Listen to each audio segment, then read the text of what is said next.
이 세상은 혼탁하고 매우 어려운 일들이 많이 있습니다. 성경 누가복음에서 예언한 것처럼 이 세상 곳곳에 전쟁이 발발하고 그리고 지진과 그리고 기근과 그리고 여러 가지 재해로 인해서 우리 인류들이 많은 어려움에 처하고 있습니다.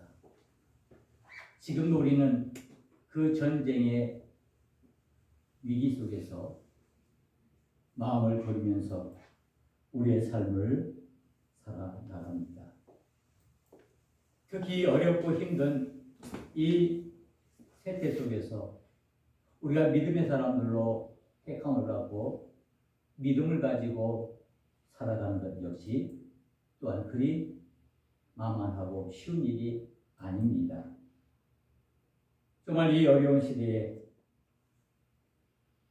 여러 곳곳에서 우리를 위협하고 우리를 두렵게 하고 우리를 불안케 하는 이 세태 속에서 과연 우리 믿음의 사람들이 어떻게 우리의 믿음을 지키면서 살아나가야 할까요?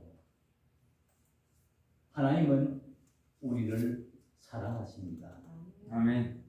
오늘 하나님께서 우리에게 두 가지의 질문을 통해 우리에게 다가오십니다. 하나는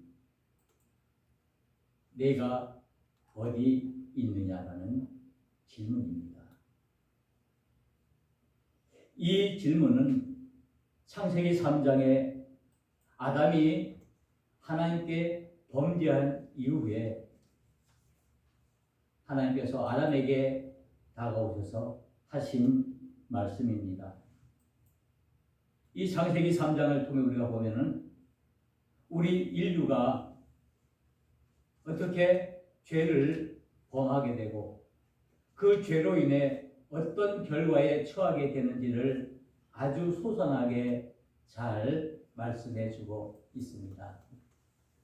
우리가 잘 아는 이야기지만 다시 한번 이 이야기들을 우리가 되새겨 보겠습니다. 하나님께서 온 우주 만물을 창조하시고 그리고 제일 마지막 날인 제6일째 하나님께서 사람을 창조하셨습니다. 그 사람은 하나님의 형상대로 하나님의 그 모습대로 지음을 받았습니다. 그래서 하나님이 지으신 모든 창조물 가운데 가장 으뜸이 되고 하나님께서 가장 귀중하게 사랑하는 그런 창조물로 창조함을 받았습니다.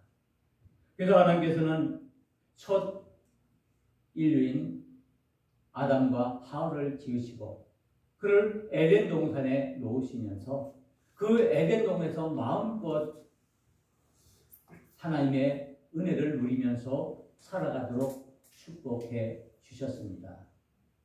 그런데 단 하나의 조건이 있었습니다. 그 에덴 동산 그 가운데 중앙에 있는 선악과만은 따먹지 말라고 하나님께서 명령을 하셨습니다. 그래서 아담과 하와가 이 하나님의 명령을 따라서 그 에덴 동산에서 정말 행복하고 즐겁고 평안한 날을 보냈습니다. 어느 날 뱀이 하와에게 다가왔습니다. 그리고는 그에게 유혹하기 시작합니다. 하나님께서 따먹지 말라고 한 저 선악과 왜 하나님께서 너희들에게 따먹지 말라 하는 줄 아느냐? 라고 묻습니다. 그러면서 이 뱀은 결국 이 하와를 유혹하고 그 선악과를 따먹게 만듭니다. 그리고는 그 하와 역시 자기 남편인 아담을 유혹해서 또 그 아담 역시 그 선악과를 따먹게 합니다. 성경은 이 아담과 하와가 뱀의 유혹을 받고 선악과를 따먹은 것을 죄라고 말합니다. 바로 여기서부터 우리 인류에게 죄가 시작되었습니다. 우리 인간에게 있어서, 우리 인류에게 있어서 이 죄의 문제는 너무나 중요하고 우리가 반드시 극복해야 할 문제입니다. 그래서 이 아담과 하와가 하나님의 명령인 그 선악과를 따먹는 것을 어겨서 그 선악과를 따먹음으로 말미암아 그 인간들이 죄 속에 들어가게 됩니다. 성경은 말하기를 이 죄의 결과는 죽음이라고 말씀하고 있습니다. 즉, 이 아담과 하와가 선악과를 따먹으로 인해서 하나님의 명령을 어겼다는 것은 하나님과의 그 지금까지 이어졌던 그 관계가 끊어짐을 이야기하고 있는 것입니다. 그런데 오늘 이 창세기 3장 8절에서 10절에는 말씀은 이 아담과 하와가 선악과를 따먹고 난 그 이후에 취한 행동입니다. 그들이 갑자기 눈이 밝아졌습니다. 그리고는 자신들이 벌거벗음을 보게 되었습니다. 이 말은 바로 인간들이 죄로 인해서 그들의 수치함에 처하게 되고 그들이 두려움과 그리고 불안 속에 갇히게 된다는 것을 말씀하고 있습니다. 그래서 그들은 하나님을 피해서 이제 나무 사이에, 나무 밑에 숨었습니다. 오늘 성경에서 말하는 것처럼 하나님의 낯을 피해서, 하나님의 얼굴을 피해서. 왜 그랬습니까? 그들이 하나님의 명령을 어겨 죄를 범함으로 말미암아 그들의 수치심을 깨닫게 되고 그것으로 인해서 두려움과 불안과 좌절감과 상실감에 빠지게 되었다는 말씀입니다. 그래서 그들이 나무 밑에 숨어서 떨고 있는 그들에게 하나님께서는 다가오시면서 아담에게 질문을 합니다. 내가 어디 있느냐? 내가 어디 있느냐? 라는 질문입니다.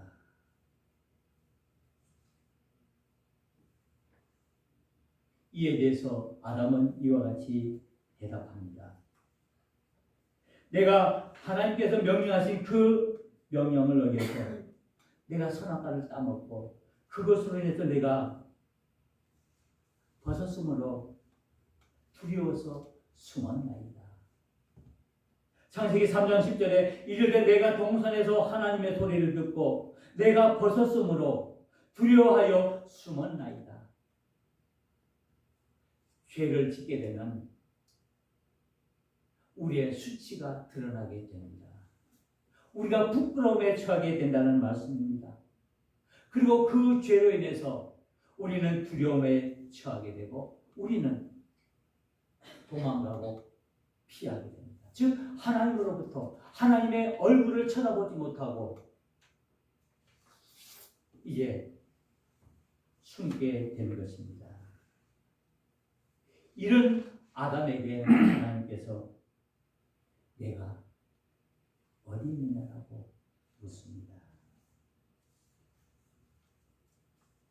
또 하나의 사건이 있습니다. 또 하나의 질문입니다. 그것은 바로 요한복음 21장에 있는 말씀입니다. 예수님께서 이 세상에 계실 때 많은 제자들에게 말했습니다. 내가 십자가에서 죽은 지 사흘 만에 내가 다시 살아나겠다. 그리고 너희들과 함께 할 것이라고 약속의 말씀을 주셨습니다. 그래서 제자들은 이 예수님의 약속을 철저까지 믿고 예수님을 따르며 그 복음을 증거하는 일에 최선을 다했습니다. 그 제자 중에 특별히 12제자 중에 어떤가는 수제자인 베드로가 있습니다. 이 베드로는 그 누구보다도 그 어떤 제자보다도 열심으로 예수님을 따르며 주님의 사랑하는 그런 자였습니다. 그런데 오늘 예수님께서 이 베드로에게 나타나셔서 다가오셔서 말씀하십니다. 내가 나를 사랑하느냐?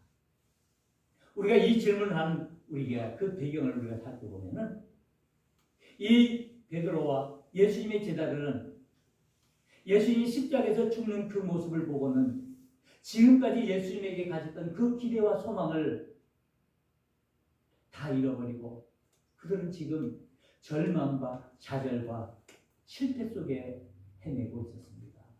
정말 내가 목숨을 내줬다던 그 주님이 아무런 힘도 없이 아무런 능력도 없이 그 십자가에서 그저 로마 병제에 그 창에 찔려 십자가에서 죽어가는 그 모습을 보고는 그들은 낙심하고 좌절해서 전부 도망쳤습니다. 그들에게 다가올 그 위험들을 느끼고는 그들은 각기 뿔뿔이 흩어져서 숨었습니다. 자기 고향으로 돌아왔습니다. 그래서 이 베드로의 원래 직업은 어부였습니다. 이 어부였는데 이 고기 잡다가 그 갈릴리 바다에서 이제 예수님의 부름을 받고 예수님의 제자가 되었는데 그래서 모든 것을 다 내버려 두고 오직 예수님만을 따르고 예루살렘에서 예수님과 함께 하다가 예수님이 그 죽는 모습을 보고는 그가 실망하고 좌절해서 그가 이제 그 예루살렘을 도망해서 이제 자기 고향인 이 갈릴리로 돌아왔습니다.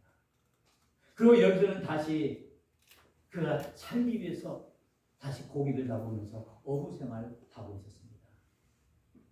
그런 제자들에게 예수님께서 나타나셔서 이루산의 그 놀라운 그 기적을 보여주신 후에 조관을 다 먹고 난 후에 혼자 그물을 싣고 있는 그물을 손질하고 있는 그 베드로에게 다가오셔서 예수님께서 질문하십니다.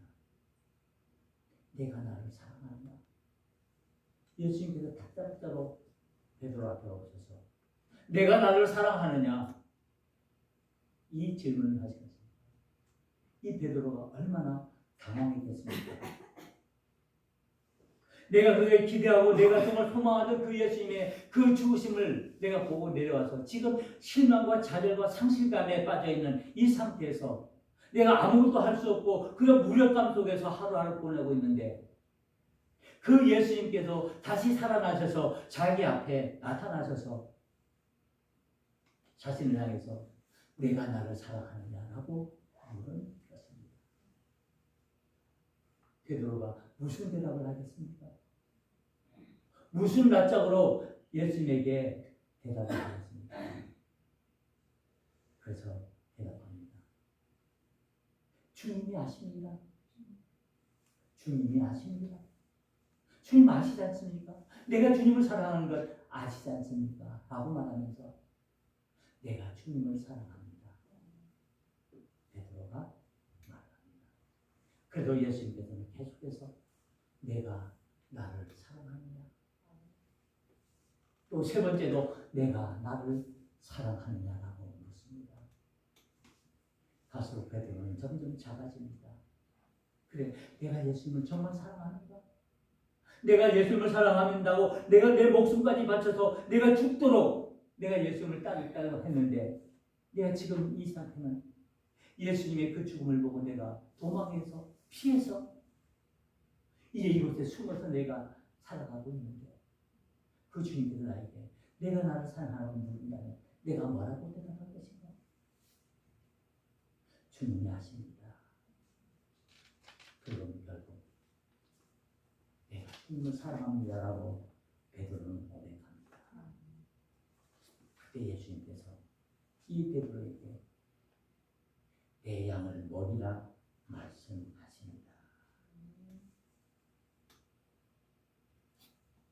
오늘 이 두 가지 사건, 즉 선악과를 따먹고 죄를 범하여서 수치심과 두려움과 불안에 떨고 있는 이 아담과 하와에게 다가오셔서 그 하나님께서 내가 어디 있느냐라고 묻는 그 질문, 그리고 예수님의 그 죽음을 보고 예수님을 목숨을 다해서 정말 죽기까지 따르겠다고 했던 그 베드로가 그 모든 것을 다 잃어버리고 그 두려운 마음으로 그 무력함으로 이제 이 갈릴리 바다에서 고기를 잡는 그에게 예수님께서 나타나셔서 내가 나를 사랑하느냐라고 묻는 이 두 가지 질문.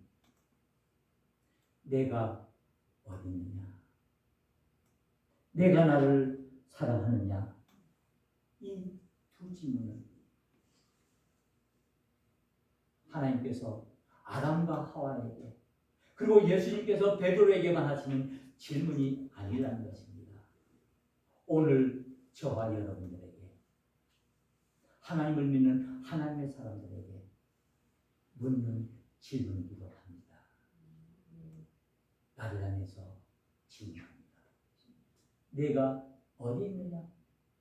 내가 나를 사랑하느냐라고 묻는 것입니다. 우리는 이 두 질문이 바로 오늘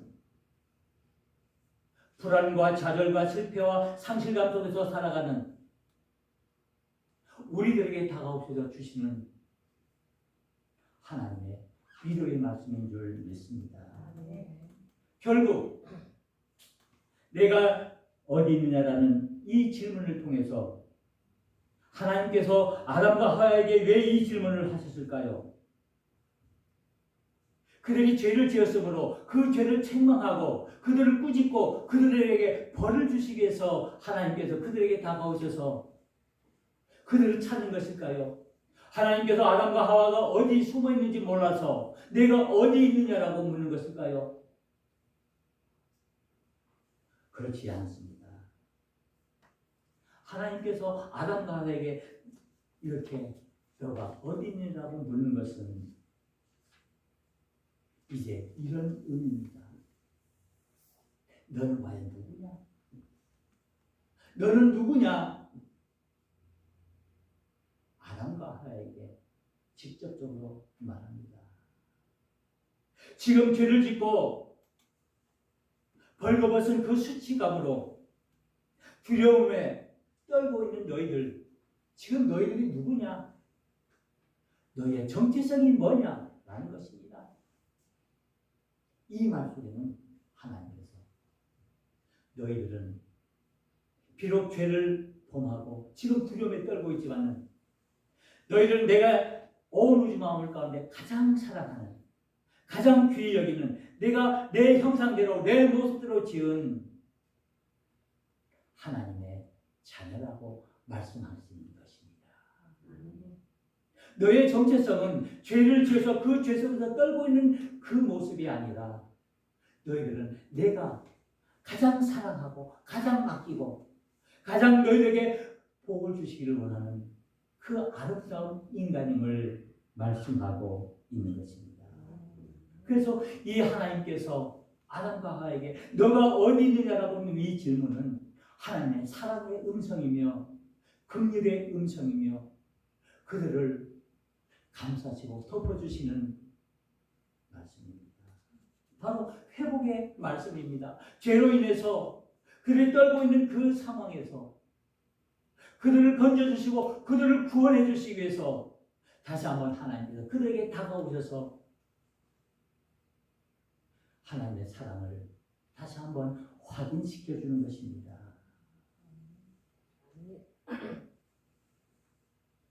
지금 내가 어디 있느냐? 하나님 아담과 하와를 향해서 다시 한번 사랑으로 그들을 덮어주십니다.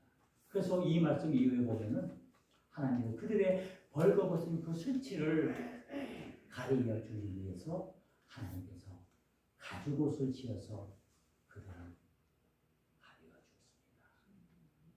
하나님의 은혜입니다. 이 말씀은 이제 예수 그리스도께서 그 십자가에 그 피를 흘림으로 우리의 모든 죄를 받아주시고 용납해 주시고 우리를 하나님의 자녀로 구원의 백성으로 삼아주신다는 언약의 표징입니다. 죄로 인해서 수치심에서 떨고 있는 그 두려움과 공포에 쌓여있는 그 아담과 하와에게 하나님께서는 그 부끄러움을 가려주시기 위해서 가죽옷을 지어주셨습니다. 미움은 들춰내는 것이지만 사랑은 덮어주는 것입니다. 하나님께서는 죄를 범한 이 아담과 하와를 미워하지 않았습니다. 그러나 그들의 죄를 들춰내지 않았습니다. 하나님의 은혜로 그들을, 하나님의 사랑으로 그들을 덮어주셨습니다. 그래서 다시 한번 하나님의 구원의 자녀로 살아갈 수 있도록 은혜를 주신 것입니다. 오늘 우리는 이 말씀을 통해서 우리의 정체성을 우리는 확인해야 됩니다.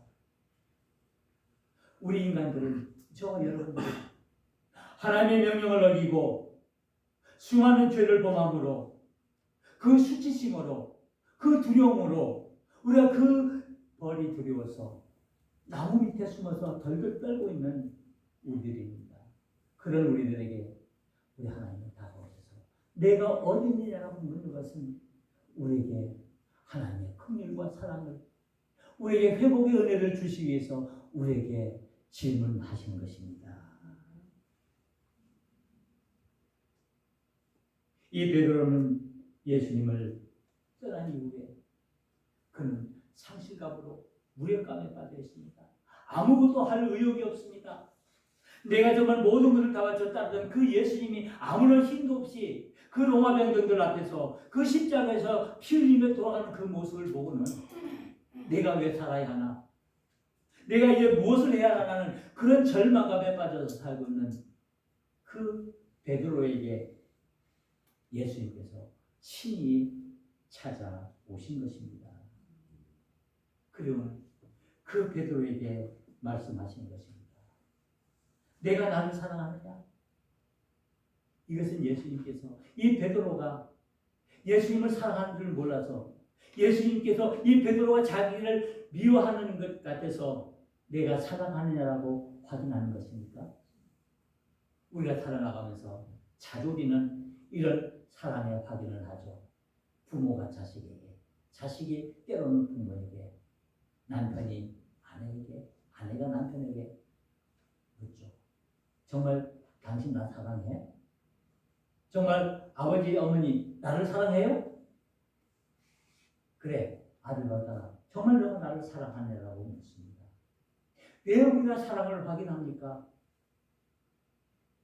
우리가 두렵고 절망감과 상실감에 빠져 있을 때, 우리 힘으로 이 모든 것들을 감당할 수 없는 그런 상황에 있을 때, 우리가 그 모든 것들을 이겨내고 우리가 다시 일어나 나가기 위해서는, 우리가 힘을 얻기 위해서는 그 사랑의 힘을 얻기 위함입니다. 그래서 그 사랑을 확인하는 겁니다. 그래서 그 사랑이 확인되면 다시 그 절망의 자리에서 우리가 일어나 다시 힘차게 걸어 나가게 되는 것입니다. 오늘 예수님께서 이 절망에 빠져있는, 이 실에 빠져있는, 이 무력감에 빠져있는 이 베드로를 찾아오셔서 내가 나를 사랑하느냐라고 묻는 것은, 내가 정말 너를 사랑한다, 너 다시 일어나서 이 자리를 박차고 다시 한번 너가 힘을 내서 너가 열심히 살아라고 격려하시는 격려의 말씀으로 주시기 위해서, 위로의 말씀으로 주시기 위해서 예수님께서 베드로를 향해서 내가 나를 사랑하느냐라고 묻는 것입니다. 그래서 베드로는 정말 자신이 없지만, 부끄럽지만, 절망감에 빠져있지만, 그래도 개민만한 목소리로 주님이 하시지 않습니까? 내가 주님을 사랑합니다. 그 말씀을 들은 우리 예수님은 베드로에게 그래, 된다. 지금 너가 정말 나를 버림으로 인해서, 그 수치심으로 인해서, 그 부끄러움으로 인해서 좌절감과 절망감과 상실감, 그래서 무력감으로 아무것도 하지 못하고 살아있는 이 상황 속에서 그래도 내가 나를 사랑하는구나. 그래, 이제 힘을 내고 이제 다시 예루살렘으로 올라가서 내 사명을 다 감당해라. 내 양을 먹이라라고 말씀하신 것입니다. 오늘 예수님께서 이 베드로를 향해서 하시는 말씀은 그의 사명을 다시 한번 일깨워주는 귀한 하나님의 말씀입니다. 회복의 말씀입니다. 절망감에 빠져 있는 이 베드로를 회복시켜주는 그 예수님의 말씀입니다. 오늘 이 아담과 베드로가 나무 밑에서 떨고 있는 이 아담, 그리고 그 갈릴리 바다에서 그저 힘없이 떨고 있는 이 베드로, 이들의 모습은 오늘 어쩌면 저와 여러분들의 모습일 수가 있습니다. 죄로 인해서 그 수치심과 그 죄책감으로 우리가 좌절과 절망 속에서 날마다 무력하게 아무것도 할 수 없는 그런 상황 속에서 하루하루를 허비하며 살아가는 그 모습, 우리가 하나님의 사람으로, 믿음의 사람으로 부름을 받았지만 우리가 그 하나님의 은혜를 입었음에도 불구하고 우리가 그 사랑을 잊어버리고 그 능력을 잊어버리고 그저 이 세상에 파묻혀서 이 세상의 방식대로 이 세상의 삶을 쫓아 살아가는 그 모습이 오늘 저와 여러분의 모습이 될 수 있다는 말씀입니다. 이런 우리들에게 우리 주님은 다가오셔서 우리에게 묻습니다. 내가 어디 있느냐? 내가 나를 사랑하느냐? 이 두 질문을 통해서 우리의 정체성을 회복시켜 주시기를 원합니다. 우리의 다시 한번 우리의 사명을 일깨워 주시기를 원하십니다. 그래요, 우리는 이 두 질문 앞에 우리 자신들을 겸손히 내려놓고 우리는 하나님의 긍휼을 바라보아야 합니다. 이제 하나님께서 아담에게 내가 어디 있느냐라고 묻는 그 질문, 예수님께서 베드로를 향해서 내가 나를 사랑하느냐고 묻는 이 질문, 이 두 질문은 바로 나의 질문이 되어야 합니다. 하나님께서 아담에게, 예수님께서 베드로에게 하는 그 질문을 넘어서서 이제는 이 두 질문이 우리 자신들에게, 내가 내 자신에게 묻는 질문이 되어야 합니다. 내가 내게 묻습니다. 내가 어디 있느냐? 희종아, 내가 어디 있느냐? 원목사야, 내가 나를 사랑하느냐? 이 질문에 우리가 대답해야 합니다. 나는 누구인가? 나는 무엇을 해야 하는가? 나는 누구인가? 하나님의 자녀입니다. 하나님께서 나를 사랑해 주셔서 예수 그리스도를 십자가 위에서 피 흘려 죽게 하심으로 말미암아 그 대가로 우리를 구원해 주신 그 하나님의 은혜를 입은 하나님의 자녀이며 하나님의 아들, 딸들입니다. 그러기에 우리는 비록 우리의 삶 속에 많은 어려움과 시련과 고난이 있다 할지라도 그 속에서 두려워하지 말고 불안해하지 말고 절망해하지 말고 오직 하나님의 그 능력을 바라보고 하나님의 그 긍휼하심을 바라보면서 이제 그 하나님 앞으로 나아가야 합니다. 내가 여기 있습니다. 내가 여기 있나이다라고 당당하게 고백할 수 있는 믿음의 사람들이 되어야 할 것입니다. 아멘. 그리고는 하나님을 배반한, 하나님을 떠난 그 절망감과 그 좌절함과 그 상실함, 그 무력감 속에서 살아가고 있는 나에게 다가오셔서 너가 나를 사랑하느냐고 묻는 그 예수님의 질문 앞에 내가 주님을 사랑합니다. 주님이 아시지 않습니까? 내가 주님을 사랑하는 것 주님이 아시지 않습니까? 라고 내가 말할 때 우리 주님은 내 양은 먹이라라고 우리에게 말씀해 주실 것입니다. 이제 우리의 사명을 회복해야 됩니다. 왜 우리가 예수 믿습니까? 내가 왜 믿음을 갖습니까? 그것은 오직 하나님의 뜻을 이루며 하나님의 영광을 드러내기 위함입니다. 내가 이 세상을 살면서 그저 행복하고 내 육체 욕심을 채우기 위해서 살아가는 것이 아니라 내 삶을 통해서 하나님의 영광을 드러내는 것입니다. 이제 묻습니다. 내가 나를 사랑하느냐? 내가 나를 사랑하느냐? 지금 내가 서 있는 내 자리는 어딘가? 내가 어디에 있느냐?